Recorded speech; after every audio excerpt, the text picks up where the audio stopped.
Salut tout le monde, j'espère que vous allez bien, c'est Alan Nobal aka Alan Motivation et on se retrouve pour un nouvel épisode du Atmosphere Podcast. J'espère que vous allez bien, que vous êtes en santé et que votre semaine commence bien. Si tu écoutes ce podcast aujourd'hui et que tu as la flemme de faire des choses, que tu as la flemme de te lever, que tu sais que tu as des choses à faire, mais bon, tu as la flemme d'agir, tu as du mal à agir, l'épisode du jour est fait pour toi. On va apporter des réponses à la question suivante, comment trouver la force de se lever et d'agir. D'accord, c'est important et on n'a pas forcément cette force ou bien on n'a pas forcément de raison pour faire les choses et c'est pour ça que ça peut être un petit peu difficile. Juste pour revenir sur un point, je ne sais pas si tu étais au courant, mais vendredi dernier, j'ai participé à la journée porte ouverte de l'EDC Guyane et du coup, j'ai réalisé un atelier en live. Donc là, j'ai réalisé l'atelier en live sur leur page Facebook de ces Guyane sur l'échec. Et donc, j'ai traité de la question comment ne plus avoir peur de l'échec. Un très très gros live avec beaucoup d'informations, beaucoup de choses très intéressantes. Il est disponible sur mon Instagram, alan.motivation. Si jamais tu as peur d'échouer, que tu as peur d'agir à cause de la peur de l'échec, eh bien, il faut absolument que tu ailles regarder ce live parce que après, tu n'auras probablement plus peur de l'échec et plus peur de passer à l'action. Donc effectivement, par rapport au sujet du jour, pour trouver justement la force de se lever et d'agir, la première chose qu'il faut se demander, c'est est-ce que tu as une raison de te lever. A priori, si tu n'as pas de raison de te lever, tu vas rester couché, tu ne vas pas agir. Tu vois ce que je veux dire? Mais s'il y a une bonne raison de te lever, je dirais que c'est tes proches. Je dirais que c'est les gens que tu aimes. Pourquoi est-ce que tu aurais une bonne raison de te lever? Parce qu'il y a des gens qui comptent sur moi, par exemple. Parce qu'il y a des gens qui ont fait des choses pour moi et qui espèrent que j'arriverai à atteindre mes objectifs. Et ils aimeraient me voir les atteindre. Et c'est pour ça que je pense que le fait de penser à ses proches, le fait de penser aux gens qui comptent sur nous, nous donne une bonne raison de nous lever et d'agir. Et pour te donner un exemple, ma mère nous a élevés seuls. Tu vois, ma mère nous a élevés seuls. On a grandi sans notre père et ma mère a toujours eu le courage de nous élever et elle nous a toujours dit que ma mamie ne nous gardait pas en fait. Ma mamie ne nous gardait pas parce qu'elle partait du principe que si tu n'étais pas malade, elle n'allait pas garder tes enfants pour que tu ailles en soirée, pour que tu ailles en boîte tout simplement. Donc ma mère a dû réellement prendre ses responsabilités pour nous élever et j'ai énormément de respect pour ma mère pour ça en fait.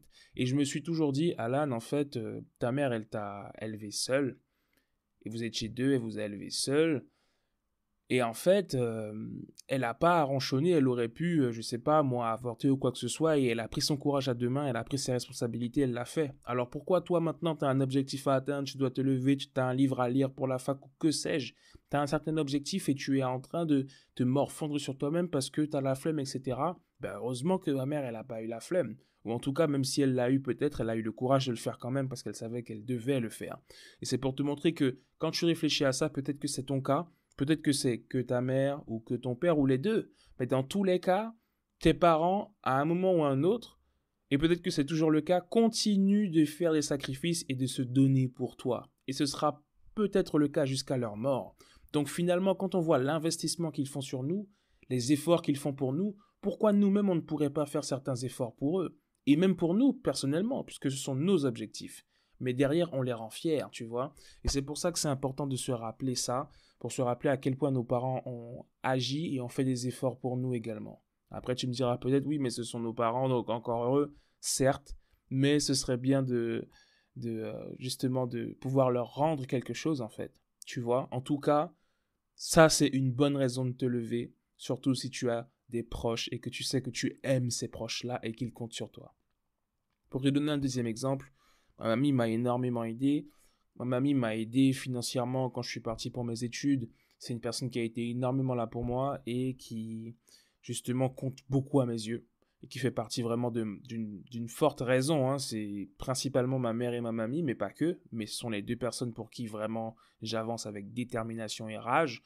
Et elle a beaucoup investi sur moi sans attendre de retour sur investissement. Mais je ne peux pas cesser de me dire que le retour sur investissement qu'elle aura, ce sera ma réussite, ce sera le fait que je réussisse mes objectifs. À chaque fois que je réussis un petit truc, je lui dis mes grandes avancées, elle est contente, elle est heureuse. Et je me rappelle du jour où elle avait Je pense qu'elle avait vu une de mes vidéos sur YouTube et elle était tellement fière. Elle m'avait dit qu'elle avait pleuré.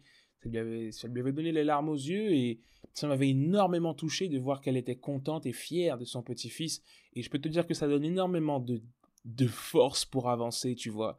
Donc il faut prendre le temps de regarder qui sont les gens qui sont autour de nous. Parce que parfois, tu sais, ma mère, elle me parle tous les jours, quasiment. Tous les jours, tous les jours, tous les jours. Et parfois, j'ai tendance à me dire, ah, mais c'est fatigant. Mais aussi, je me rappelle que le jour où elle sera plus là, qu'est-ce que ces moments-là me manqueront? Parce que s'il y a bien une personne qui tient à moi sur cette terre, et s'il y a bien une personne qui m'aime de tout son cœur, de toute son âme sur cette terre, c'est ma mère. Tu vois ce que je veux dire? Et personne ne m'aimera jamais comme ma mère m'aime et comme ma mère m'aura aimé. Tu vois?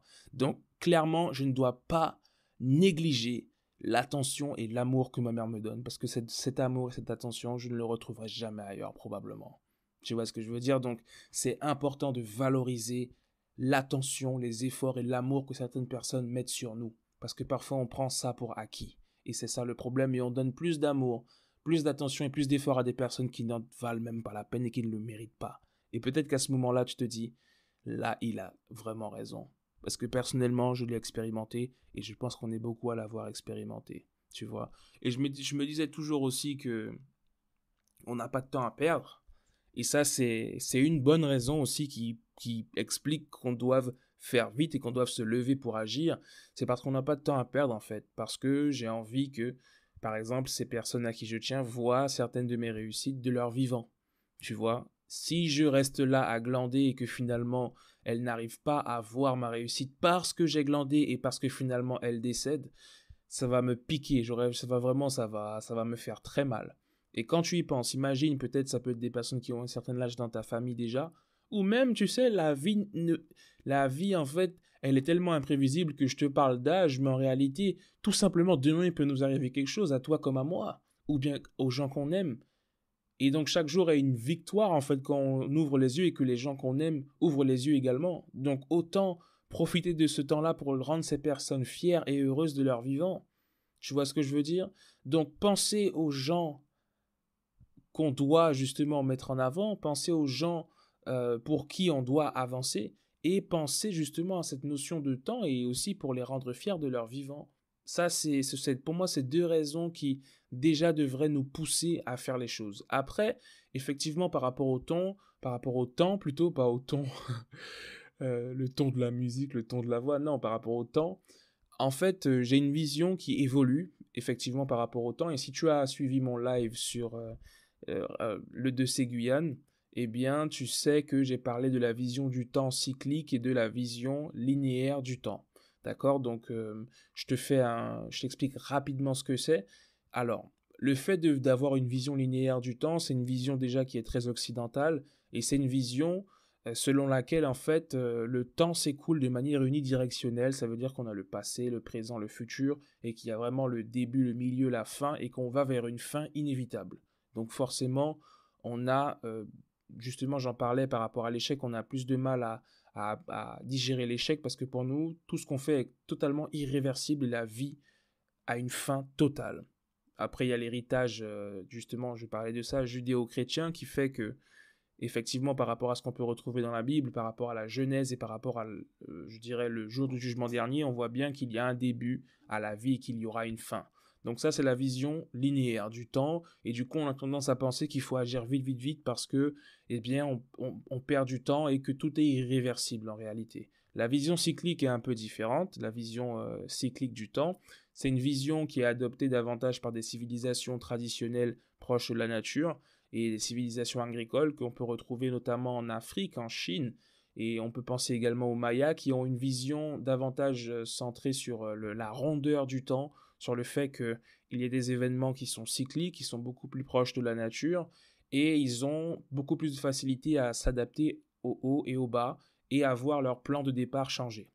Tu vois, donc c'est pour t'expliquer que c'est une façon différente de voir le temps, mais en tout cas, s'il y a bien une chose qui est sûre, et d'ailleurs je rajoute pour le temps cyclique que effectivement ils sont aussi adeptes et ils croient en la réincarnation, tu vois. Il y a une différence entre la réincarnation et la résurrection, et je pense que j'en parlerai un jour parce que je trouve ça trop stylé.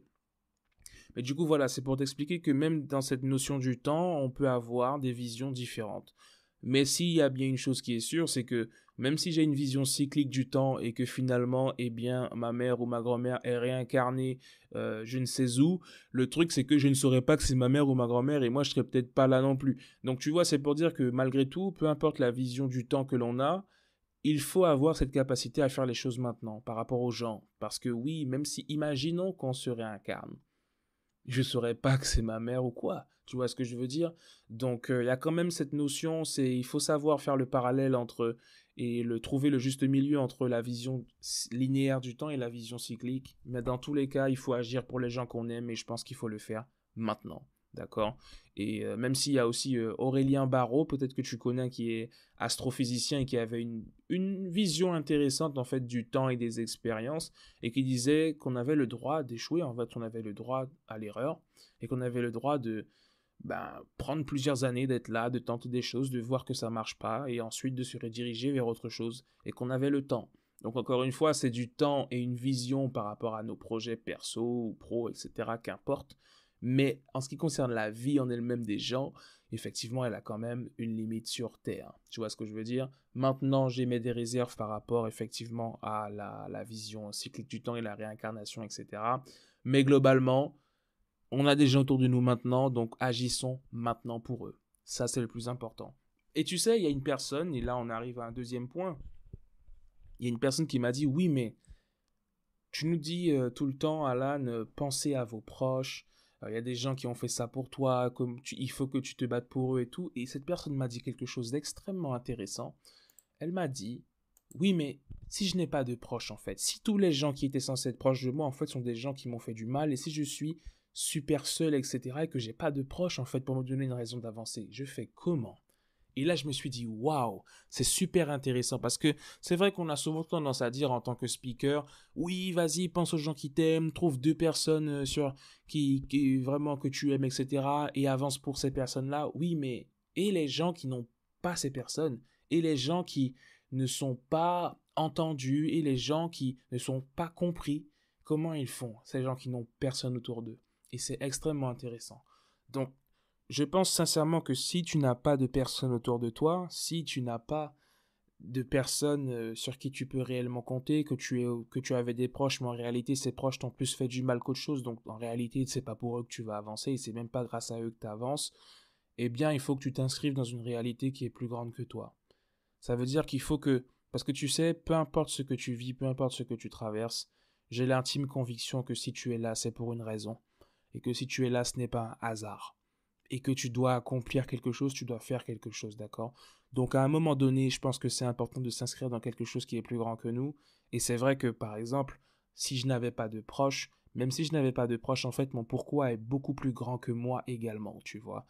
Je dirais que les proches, c'est un pourquoi proche, mais le pourquoi plus grand, en fait, te fait comprendre que tu t'inscris dans une réalité plus grande et que tu dois avoir un impact dans ce monde, en fait. Peu importe, hein, peu importe si cet impact doit être grand ou petit, tu dois l'avoir parce que si tu es là, encore une fois, c'est pour une raison. Par exemple, si tu veux te battre pour une cause, tu veux te battre pour faire de ce monde a better place, tu veux justement que ce monde soit meilleur, tu veux développer quelque chose, tu veux tout simplement être bien avec les gens autour de toi, tu veux faire du bien aux gens, tu veux aider les SDF, tu vois, il faut que tu trouves en fait une raison plus grande en fait, qui dépasse même les proches, parce que là, en parlant d'environnement, les proches, c'est vrai qu'ils sont assez proches de toi, mais il faut élargir en fait. Tu vois, il faut élargir ton environnement, élargir ta vision pour voir en fait pour quelle raison plus grande que toi-même tu pourrais te battre aujourd'hui. Et tu sais, parfois, si tu n'as pas de proches, tu peux aussi rencontrer des personnes inconnues hein, qui vont tout simplement soit devenir des proches ou soit simplement devenir des raisons qui vont te donner envie d'avancer. Tu vois, et parfois tu peux te rendre compte qu'il y a des personnes inconnues qui t'aident même à avancer plus que des proches. Et ça, je l'ai expérimenté. Tu vois, tu te dis, mais il y a des gens que je ne connais pas qui ont plus d'impact dans ma vie que des gens même de ma famille. Tu vois ce que je veux dire? Donc c'est pour dire que même si tu n'as pas de proches, et c'est vrai que la première idée de proche, c'est effectivement la famille, tu vois ce que je veux dire? Mais en réalité, même dans cette notion de famille, tu peux avoir des inconnus qui deviennent des proches, ça peut être aussi des amis, la famille, ça peut être aussi des gens avec qui tu as grandi, ou une communauté que tu crées, tu vois ce que je veux dire? We are a family, on est une famille, et en fait, c'est pour ça que c'est vrai que je m'accroche beaucoup à cette notion de famille proche avec la famille concrètement parlant, mais il y a beaucoup de façons d'appréhender la notion même de famille, tu vois.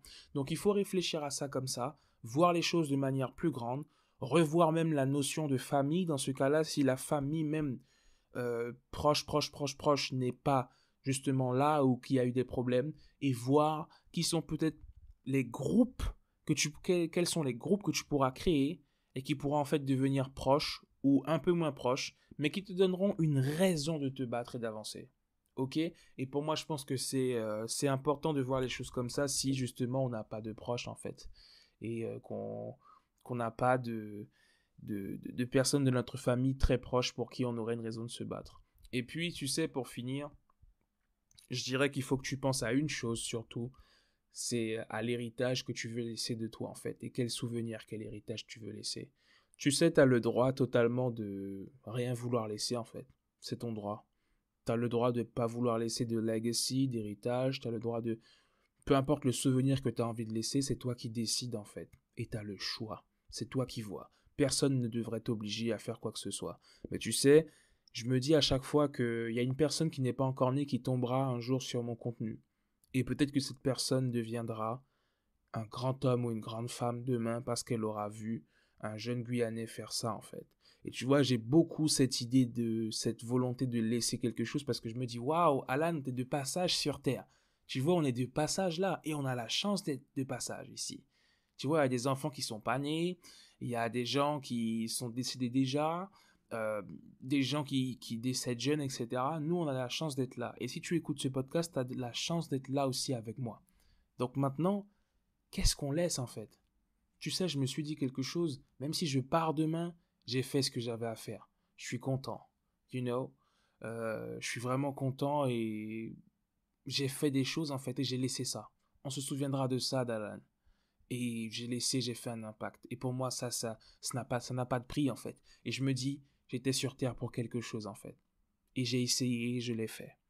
Donc voilà, réfléchis à ça aussi par rapport à ce que tu veux laisser. Et est-ce qu'il ne faut pas non plus agir pour avoir le temps de laisser quelque chose? Voilà, ensuite c'est toi qui décideras si tu as envie de laisser quelque chose ou pas. Mais n'oublie jamais une chose. Si tu es sur Terre, c'est pour une raison. D'accord? Si tu es sur Terre, c'est pour une raison. Alors fais les choses si tu penses que cette raison est justifiée et si tu penses qu'il faut faire ces choses. D'accord? C'était Alan Nobal et Alan Motivation. J'ai bien aimé encore une fois cet épisode. Donc les amis, sachez que vous pouvez retrouver le podcast sur Apple Podcast, sur SoundCloud et sur YouTube. Donc le podcast sera bientôt disponible sur d'autres plateformes. Il faut que je réfléchisse justement à cette plateforme-là.